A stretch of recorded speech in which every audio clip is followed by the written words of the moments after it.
অন্ধকার ঘর, জানালা দিয়ে ঝড়ের শব্দ শোনা যাচ্ছে। পুরনো একটা টেবিলের উপর ছড়িয়ে আছে পত্রিকা, যেখানে বড় হেডলাইনে লেখা ম্যাচ ফিক্সিংয়ের ছায়ায় পাকিস্তান ক্রিকেট। একটা রাত ছিল সেটা, লাহোরের বিলাসবহুল এক হোটেল রুম। অন্ধকার ঘরের জানালা দিয়ে বাইরে উঁকি দিচ্ছে নিঃসঙ্গ চাঁদ। ফোনটা বাজল। কেউ একজন ধীরে ধীরে রিসিভ করলো। ওপাশ থেকে একটা কণ্ঠস্বর, কালকের ম্যাচটা মনে রাখিস, আমাদের যা দরকার সেটা যেন ঠিকঠাক হয়। সেই কণ্ঠ কার ছিল, কী ছিল সেই চুক্তি, তা জানা যায়নি কোনো দিনই। কিন্তু সেই কণ্ঠই ছিল পাকিস্তান ক্রিকেটে ঘনিয়ে আসতে থাকা এক ভয়ঙ্কর ঝড়ের পূর্বাভাস। সেই ঝড়ের নাম ম্যাচ ফিক্সিং।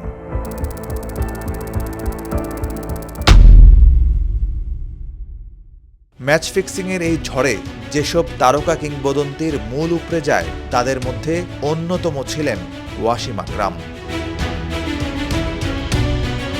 ওয়াসিম আকরাম পাকিস্তান ক্রিকেটে সুইংয়ের রাজা, যাকে সবসময় টুপি খোলা অভিবাদন জানায় পুরো ক্রিকেট বিশ্ব। কিন্তু কোনো এক অদৃশ্য ছায়া তাকে নিয়ে গিয়েছিল বিতর্কের গভীর অন্ধকারে। 1999 বিশ্বকাপে পাকিস্তান দল ছিল দুর্দান্ত ফর্মে। গ্রুপ পর্বে একের পর এক ম্যাচ জিতে দলটি চলে যায় ফাইনালে। সেমিফাইনালে নিউজিল্যান্ডকে হারিয়ে তারা হয়ে ওঠে আরও শক্তিশালী প্রতিপক্ষ। কিন্তু তারপর ফাইনালে ঘটে যায় এক অপ্রত্যাশিত বিপর্যয়। 20 জুন 1999 লর্ডসের ফাইনালে পাকিস্তানের প্রতিপক্ষ অস্ট্রেলিয়া। ওয়াসিম আকরাম ছিলেন দলের অধিনায়ক। লর্ডসের উইকেটে টস জিতে প্রথমে ব্যাটিং না করে বোলিং করবেন, এটাই ছিল প্রত্যাশিত। পাকিস্তান দলে তখন দুর্দান্ত ব্যাটসম্যানদের মেলা, যারা বোলারদের নাভিশ্বাস তুলে দেওয়ার জন্য যথেষ্ট। অথচ সেই ম্যাচে যা হলো সেটা পাকিস্তানের ক্রিকেট ইতিহাসের অন্যতম রহস্যজনক অধ্যায়। পুরো দল অল আউট হয়ে গেল মাত্র 132 রানে। পাকিস্তানের তারকা ব্যাটসম্যানরা, যারা পুরো টুর্নামেন্ট দারুণ পারফর্ম করেছিলেন, ফাইনালে এসে তারা যেন নিজেদের ছায়া হয়ে গেলেন। ইনজামামুল হক ও সাঈদ আনোয়ারের মতো ব্যাটার্স করলেন মাত্র 15 রান করে, মঈন খান আরও কম 6 রান। এইভাবে একের পর এক ব্যাটসম্যান ফিরে গেলেন প্যাভিলিয়নে। অস্ট্রেলিয়ার বোলারদের পারফর্ম ছিল দুর্দান্ত, কিন্তু পাকিস্তানের ব্যাটসম্যানদের আত্মসমর্পণ ছিল অস্বাভাবিক। কিছু উইকেটের পতন দেখে সন্দেহ হয়েছিল অনেকেরই, ব্যাটসম্যানরা কি ইচ্ছাকৃতভাবে বাজে শট খেলছেন?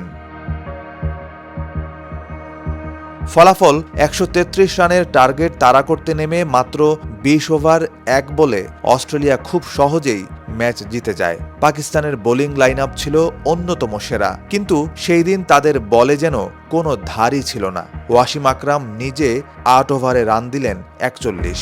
শোয়েব আখতার, সাকলাইন মুশতাক, আজহার মাহমুদেরাও ছিলেন একেবারেই নিষ্প্রভ। ফাইনালের পরপরই ওঠে ম্যাচ ফিক্সিংয়ের অভিযোগ। 2000 সালে পাকিস্তান ক্রিকেটে তদন্ত শুরু করে মালিক কাইয়ুম কমিশন। তদন্তে বেশ কিছু খেলোয়াড়ের বিরুদ্ধে প্রমাণ পাওয়া যায়।